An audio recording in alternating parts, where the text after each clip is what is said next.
Hey there, thanks so much for being with me today. As you're watching this video, I would love it if you would take a moment to like it, share it, and download it. That will make it more visible to more people. I really appreciate that.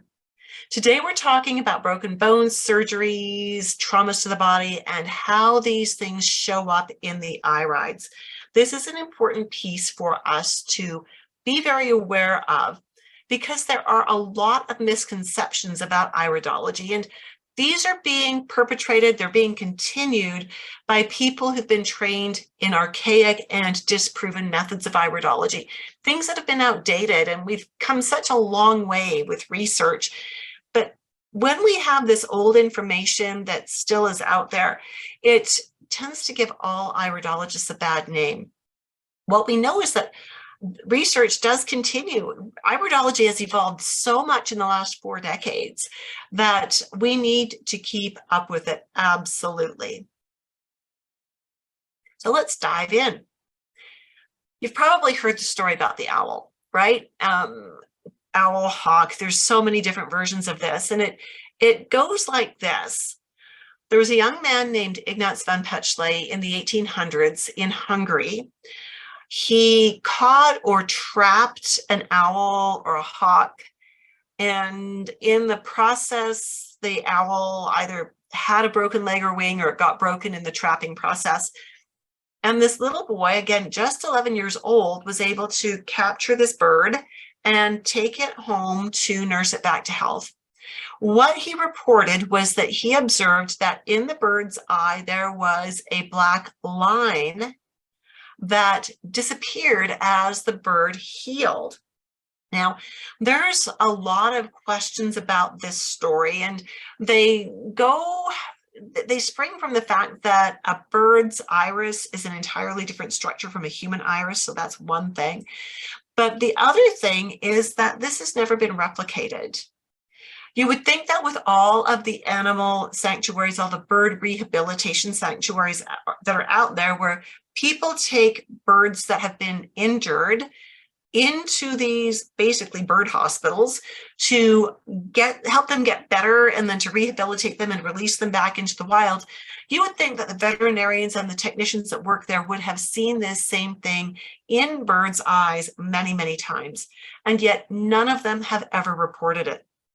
So we have to take this idea that the iris registers trauma, and we have to shelve it. We have to put it away.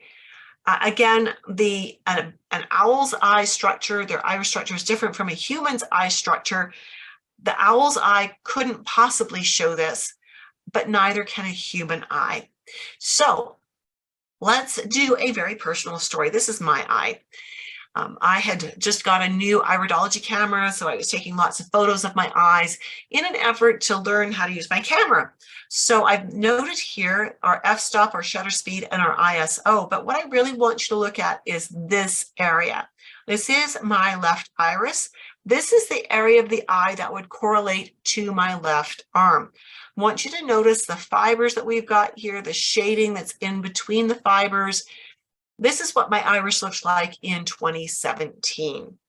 I want to show you what happened. In 2019, this is what my wrist looked like. I had an impact, slipped on some ice, landed really hard, ended up in the emergency room for x-rays, and the x-rays showed there were 2 breaks. I can see one of them on the x-ray.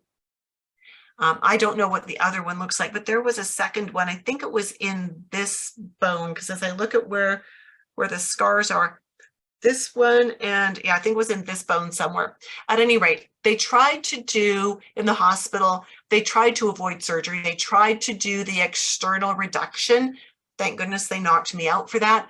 My husband watched the whole thing. They pulled, they pushed, they massaged, they did all kinds of things to try to get this bone into the right place, these bones into the right place, so they would heal properly, and it wasn't going to happen. So I ended up in surgery.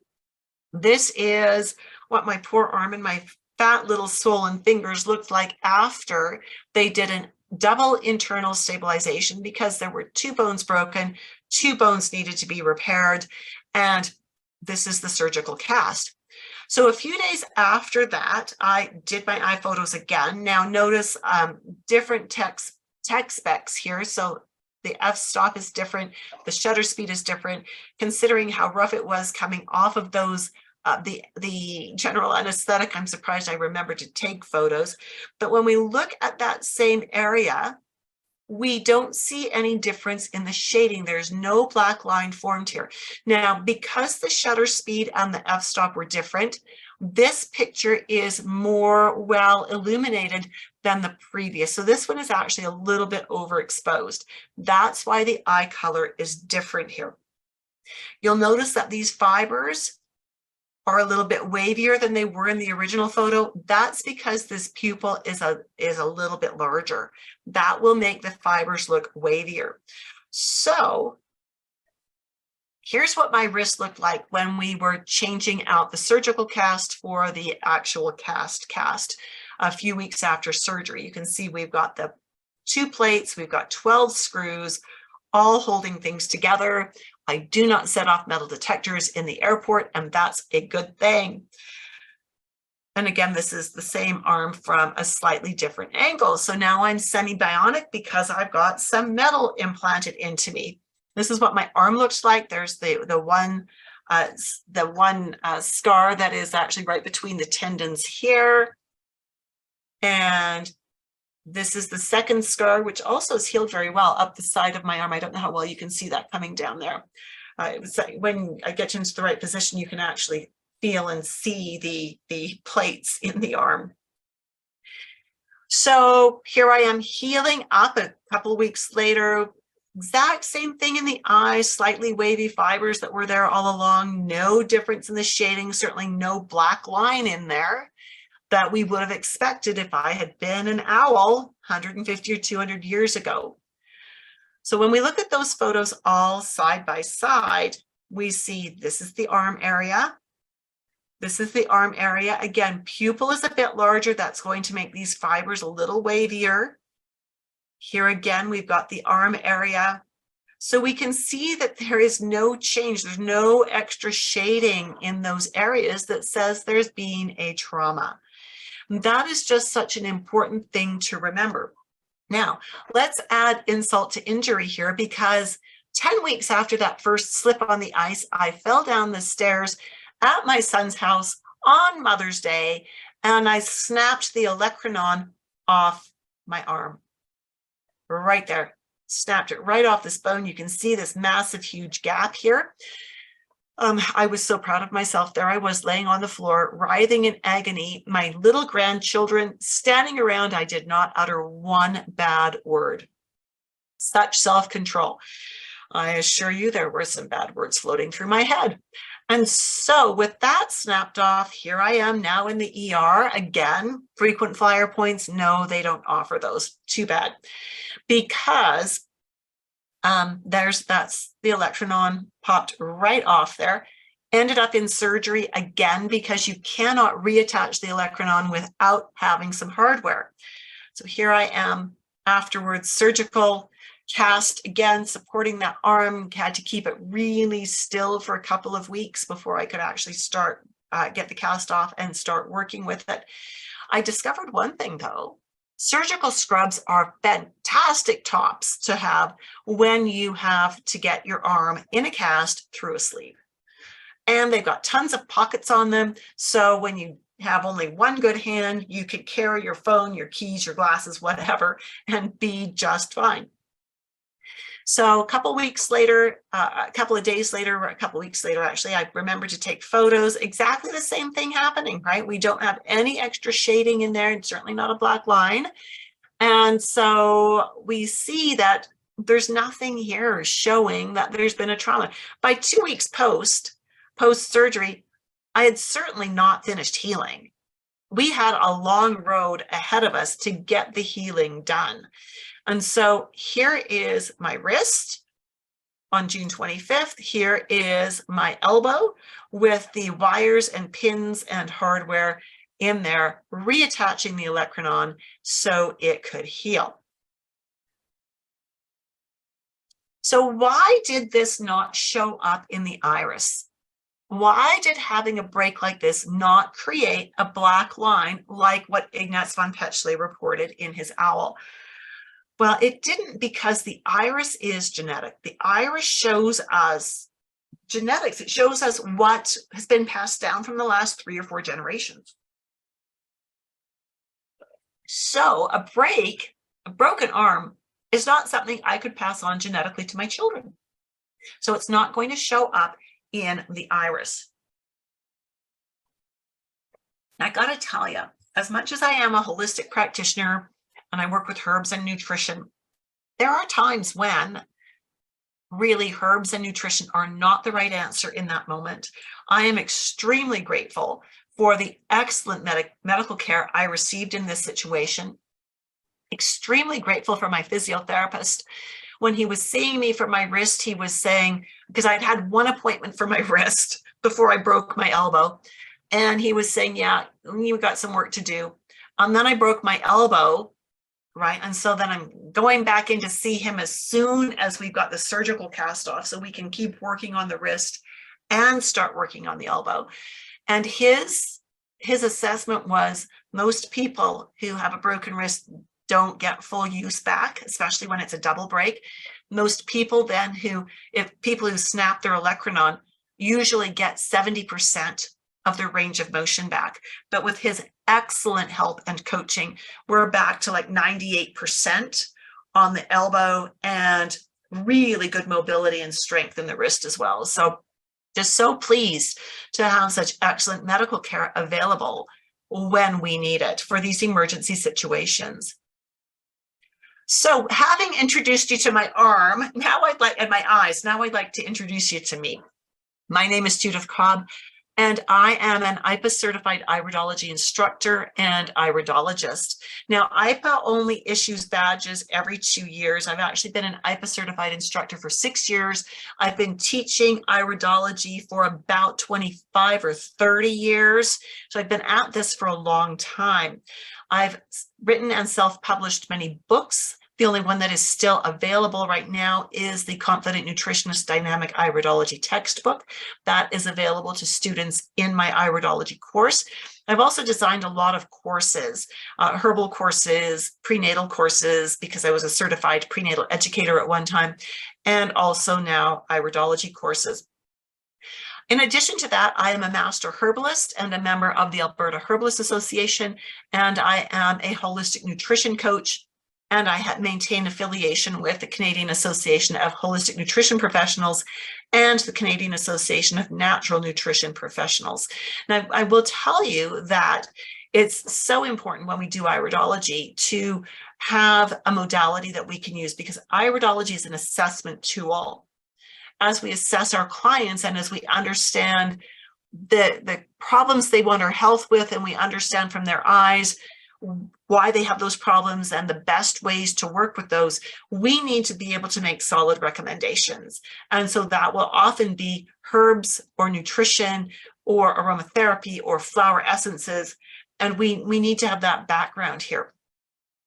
Now, I've mentioned earlier that the iris is genetic. It shows us what's been passed down through the generations so that we can see what our genetic strengths and weaknesses are, and thereby understand our health concerns and understand how to work with them more effectively. But what about, is there a way for us to see things that are not genetic, to understand what we've done to ourselves? And the answer is absolutely yes. The sclera is extremely dynamic, and it shows us what is going on, right? It doesn't give us disease names, but it shows us where the hot spots are. So this is the eye of a young woman. She was 17 when I did this iris photo of her. She and her family had been clients of mine since well before she was born, probably clients of mine for 25 years by the time we took this photo. She came into me a month after having suffered a significant concussion. A young man in her school, decided it would be funny to just hit her really hard in the head with a very heavy book. And it gave her a serious concussion that nearly cost her her last semester of high school. And so they did all of the appropriate medical care, which was absolutely brilliant. They reached out to me first and said, what do we do? And I said, you get yourself to the concussion center now and you do what they say. And when you actually, are making a bit of progress there and are able to take car trips without being nauseated, then we'll have you come down here and we will add nutrition and some herbal work to what you're doing with the doctors at the concussion clinic. This is a trauma fork. Some people call it a concussion sign. Trauma fork is the correct name. This is what confirmed for us, not that we really needed this, but this is the record in her eye that she had a major concussion. And this would not have been there before the impact. Unfortunately, I didn't get eye photos of her when she was younger. This may soften and fade as she continues to recover. She's done a brilliant job on recovery. Like I said, when I saw her, she was 17. She's now 24. She did complete her high school. She needed help to complete her high school and do her last semester exams. She had to have a reader to help her, read the questions and record her answers for her. She took a gap year and then she's completed a 2-year college diploma in fashion design, and she's moving forward from there. So very excited that she healed up so well from that nasty, nasty concussion. Here's another trauma fork. This was in a client who was in her mid-30s, very physically active, skiing, soccer, all kinds of sports. So when I asked her, did she ever remember having a head impact? Well, yeah, which one, right? She couldn't remember any specific ones, but the fact that this one is actually much further away from the limbus of the eye than the one we looked at with the 17-year-old, it suggests that this was not nearly as serious of an impact. Okay, now, so this is the sclera. Again, with focused attention, with the right kind of support, that could be softened, right? It could be softened. Probably will never go away because it's a pretty significant marking that's been acquired there. Let's look at something again before and after surgery to do with a hernia repair.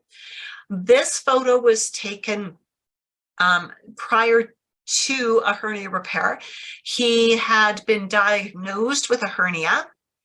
And so in looking at his eyes, this is his left eye, we would expect if we were going to see anything showing that there is a hernia, that there is a definite separation in that tissue, we would expect to see it either here in the abdominal area or over here in the abdominal area. And we don't see a black line that says that tissue has ruptured. Nothing like that in here. And so even after surgery, there's nothing changed in here that is saying something's different. You will notice that the pupils are a different size. This photo was taken a few years prior to the hernia manifesting. And then I had a new illuminator for my iris camera, and this illuminator throws less light. So we see the real size of this pupil, right, that it tends to be larger. But still, we don't see a black line radiating out in either area to say that he has had any kind of trauma to the abdomen.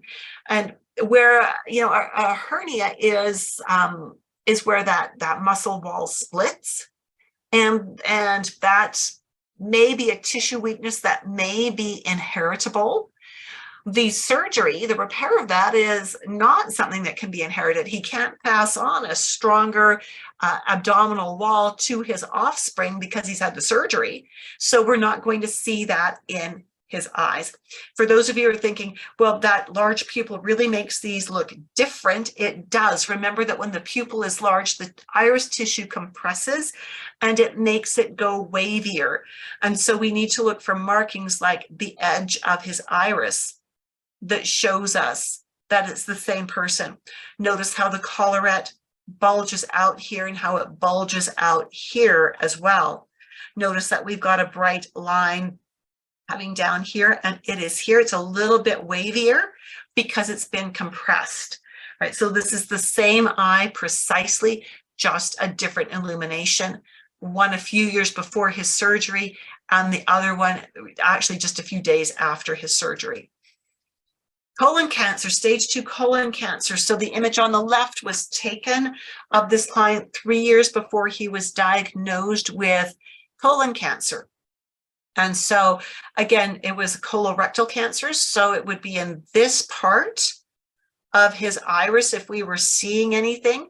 And we're seeing a bit of what I call splatter pigment, a little bit of black pigment, which typically means liver involvement in whatever's going on. 2 years prior to his diagnosis, we have the same amount of pigment sitting there. Again, the camera settings are a little bit different. That's why this is brighter. We're using a shorter f-stop, so the picture is closer in, which also will make it look brighter. It's important to understand the technology and how the tech alters the image, right? So important. That's really important, because without that, you really can't determine what's gone on. So this is 6 weeks after he had his section of his bowel removed. Fortunately, he did not end up with a colostomy. But as we look down here, again, 6 weeks, the tissue is still healing, right? This is exactly what we saw in the images from 3 years and 2 years prior. We switched out to a different lighting setup to see what that would show, if it showed anything differently, and it doesn't. The pupil is a little larger because the light is a little dimmer, but we still see the same pigment, the same bit of shading sitting here in the nutritive zone. So what we see with this is trauma, body trauma doesn't show up in the iris. A broken bone doesn't change the iris. The healing of something doesn't change the iris. So this is just really important, so that when you see other people saying, well, I can see you've had a surgery, what they're seeing in the iris is that there was a weak link there, that there was a genetic weak link there. Whether it was a surgery or not, that's debatable without speaking with the client. So where does this leave you? Where does this leave you for learning more about iridology? Well, it leads us to me introducing you to the Dynamic Iridology Assessment System course. This is a course that is open to health professionals only. Now, I define health professional as someone who has completed a college-level anatomy and physiology course. So if you've attended college and you have an A&P course that wasn't a high school makeup course, that wasn't something that you could have done in high school, it genuinely is a college course, then you qualify as a health professional. Now, the reason I'm that way is because when we are learning iridology, if we don't understand anatomy and physiology at a very deep level, you can only learn iridology at a very surface level. We need to know how the body works together, how the body parts affect each other for us to understand iridology fully. Now, our reason for doing this is so that you can actually assess your clients and create a protocol for them all within an appointment. So many health professionals will see the client, gather information, then go off and spend 2 or 3 hours creating a protocol that they will then email to their client, but they're not getting paid for those extra 2 or 3 hours, right? So we want you to be able to meet your client, find out what their concerns are, assess your client, create a protocol that will take them to the next level in their health. Then they're going to come back to you to find out what is the next level, and what is the next level, and what is the next level. And so we want to teach you how to do that for long-term client retention, so your clients can get amazing results, and so that you can have a viable business. The goal is to teach you constitutional iridology and how to use it confidently, so that you can easily integrate what you already know about nutrition or herbology or aromatherapy or flower essences to confidently create doable client programs in your paid client session. And so we really practice the art of looking at eyes, understanding how the eyes give us information about our client symptoms, what questions do we need to ask our client to really get to the root of this, excuse me, then what are the best recommendations for you to make based on the information you've gathered? So we teach the clinical application. We don't just teach markings. I teach the clinical application of iridology. Our next group of students will be starting on June the 8th.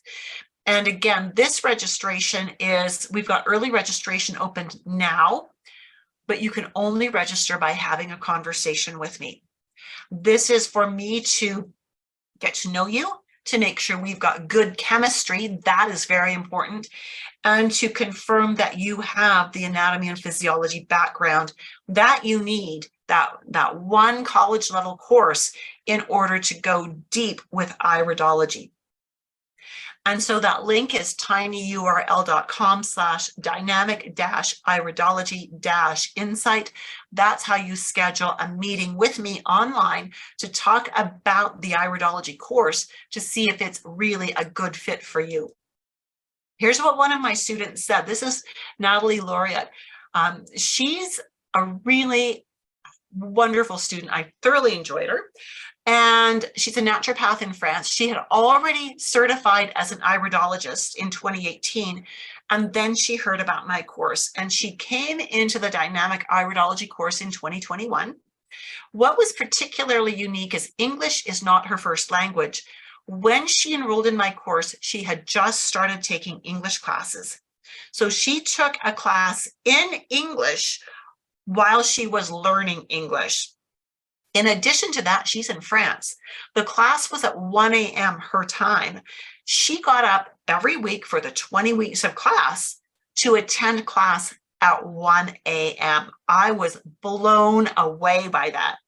Now, that's not to say that if you're in a different time zone and classes are at a really strange time for you, that you cannot take this class. I've had many students, international students, for whom the class was at an awkward time. I've even had students from my own country who worked at other jobs where the class was not at a good time for them.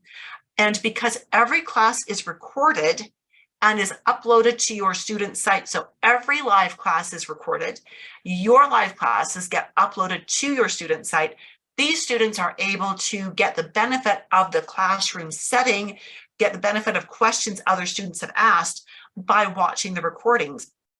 And then through the other supports that we have in live mentoring sessions a couple times a month and in our social media platform, any student of mine can ask questions and get support, even if they're not actually in a class at that precise moment, right? So there's lots of support available.